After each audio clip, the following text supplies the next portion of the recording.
Welcome back, everyone. And today I want to talk about the situation in Carolina.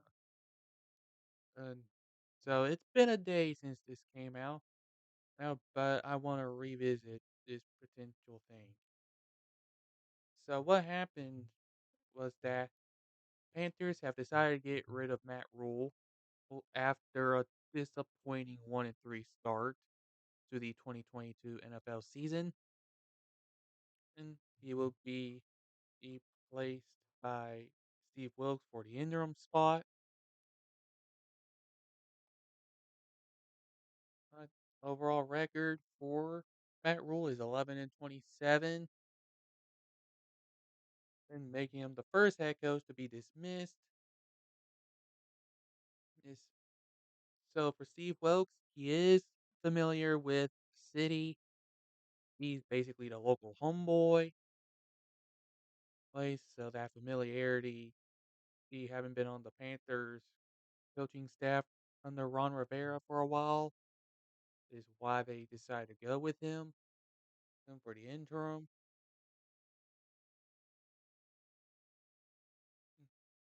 So So another thing I want to point out is the 7 year, $62 million contract signed before the pandemic.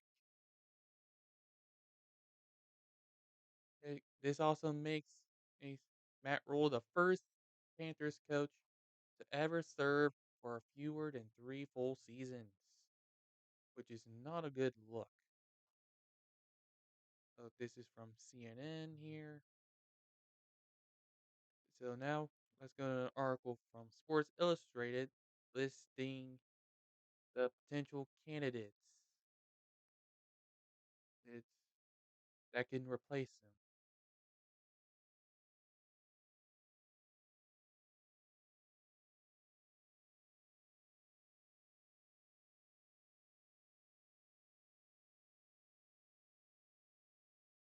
Basically,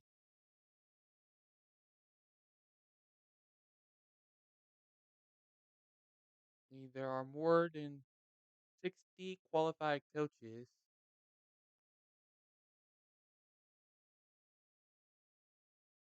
believe it or not. So we'll take a look at the the main ones for the Panthers that are being looked at right now. First up is Dan Quinn, the defensive coordinator for the Dallas Cowboys, who took the Falcons to the Super Bowl. Well, if he gets another chance, he'll have to overcome 28-3. Believe it or not.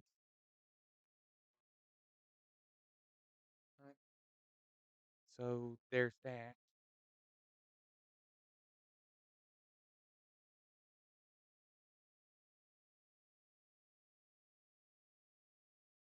And this is assuming Tom Brady leaves the division.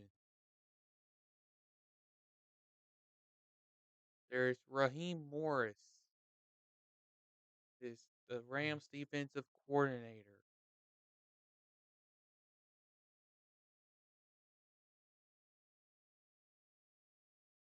Basically, yeah, full time head coach in Tampa and interim in Atlanta. However, he's considered to be more of the previous experience sexy pick, given the fact that his time in Tampa wasn't all that great. Next, we have Rich Bisaccia, the special teams coordinator for the Packers.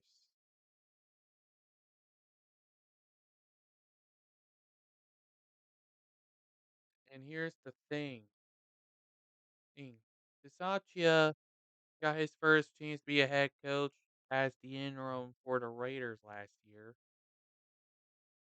Or he should have been kept, but he managed to lead the Raiders to a winning season and a playoff appearance. So there definitely is potential for this guy to come in. Of course, they may want somebody else like Shane Steichen, the offensive coordinator for the Eagles. Well, yes, the Eagles are 5-0 right now. Now, as of this video, but how long can that offense last? As is the thing. There's also Kellen Moore, offensive coordinator for the Cowboys. He's he's pretty decent, and I'm not sure if he's gonna be the guy that gets them over that hump. Today we have a surpriser, Mike Kafka, the offensive coordinator for the Giants.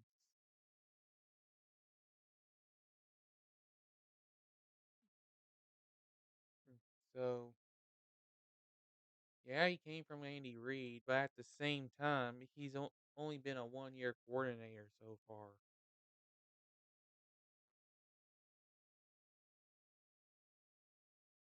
And not much excitement has gone on in New York. No, sorry, New Jersey. But regardless, those are the ones that are listed. Obviously, the interim has to be at least considered if he does well enough and stuff. Steve Wilks will be considered. But there's no promise on that. And we'll just have to wait and see how that develops. But for now, Steve Wilks is going to be serving as the interim head coach. And he's already made some moves, apparently, because now they have fired, or shortly after the announcement, defensive coordinator Phil Snow. Oh, which, yeah, he did follow Matt Rule everywhere, pretty much.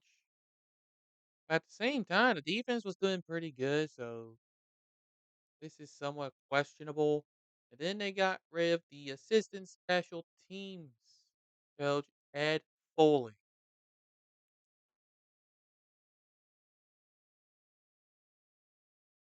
He's so thing that is in common is that they're already starting to clean house as of the Matt Rule era. Uh, which means that people are not happy. Get rid of Ben McAdoo as well.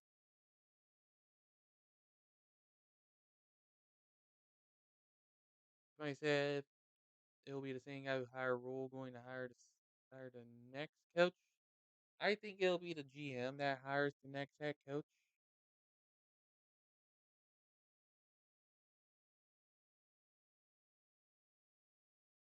So I made some references here. But now we got some rumors going around, trade rumors revolving around their star wide receiver, DJ Moore.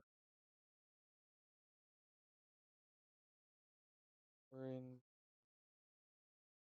to be honest, I'm surprised that there actually are rumors circulating around some of these players for the Panthers.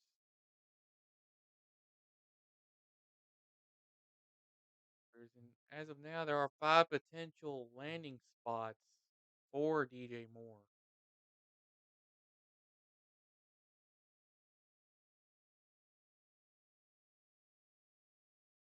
So there are rumored 5 teams looking into trading for him.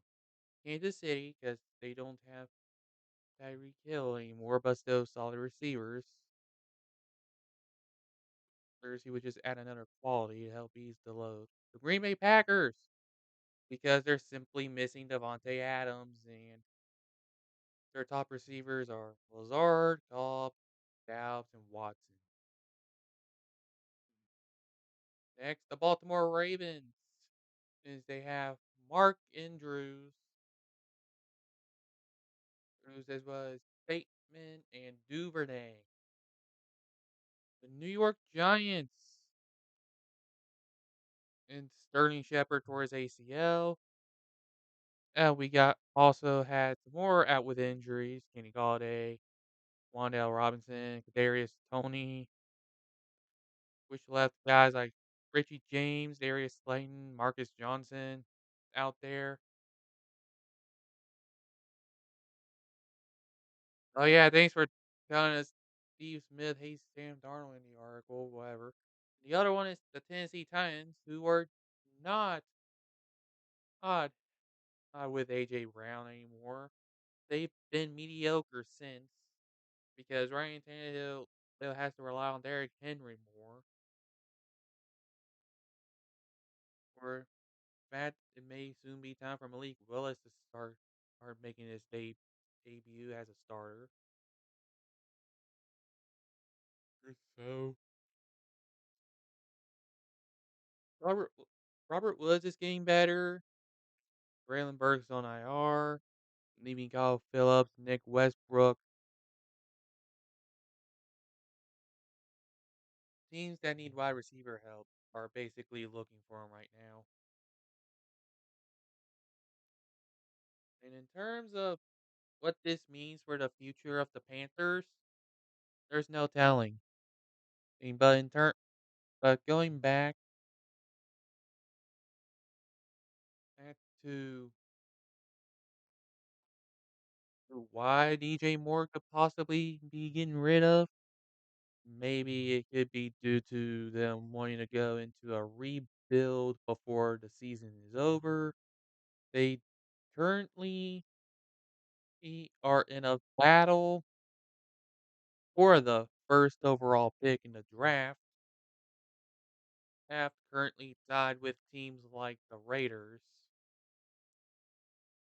for that honor. So we're gonna have to keep a close eye on this story as they are dead last in the NFC South. Now then, fact, let's go ahead and pull up the current NFL standings just for the bigger picture. So here they are at 1-4, or on a two-game losing streak. The dead last in the NFC South. They were at 1 point above the Saints via tiebreaker. At 1 point in a three-way tie. No, not three-way, a two-way for dead last with the Falcons. There, there needs to be some change going on in Carolina. And in the short term, quarterback solutions have not been working in their favor. Matt Corral is still out for the year. There things needs to change in Carolina quickly, based on the current results, or they're gonna be left to tank without any key players and end up with the first overall pick. Right now, they're currently on pace to do so. We also need to take a look at their oncoming schedule, well, to understand how bad their situation is right now. Their next two games are against quality opponents, the Rams, and at home against the Bucks. They do have a couple manageable ones against the Falcons and twice, I should add. Once on Thursday Night Football. But at the same time, they have to face the Bengals in between those two.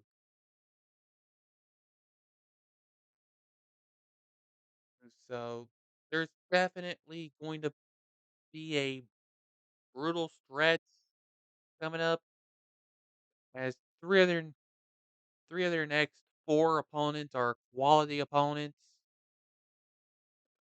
Three of the next five since they play the Falcons twice. And so this team could, at best, in this stretch, edge go 3-7. at best in this stretch. Okay. The loss of the Rams is all but assured. They can't do much against Tom Brady right now. Falcons are the closest thing they can actually beat. This team could easily go 1-8, or 1-9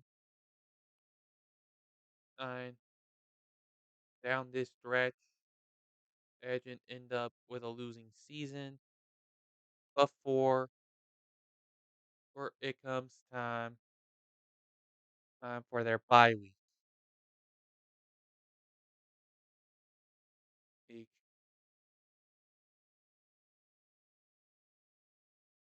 which is pretty late in the season for them again.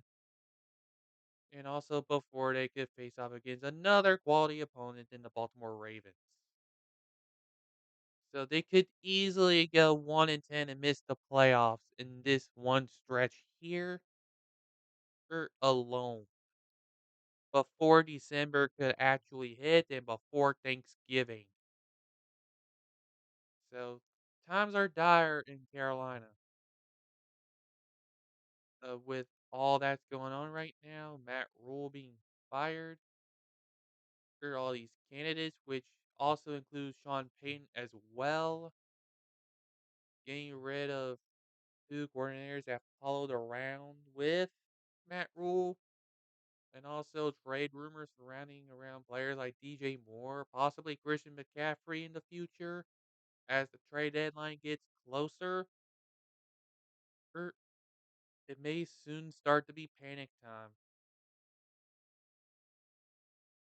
and there's nothing else I could think of except for the fact that they they mainly got the familiar guy, the homeboy, for the sake of putting butts in the seats since they are en route to another losing season, and which would be about their fifth one in a row for this squad. There's not much else I can say about it. Dead last in the division at 1-4 to start the year. Third is usually a sign for the tank bowl,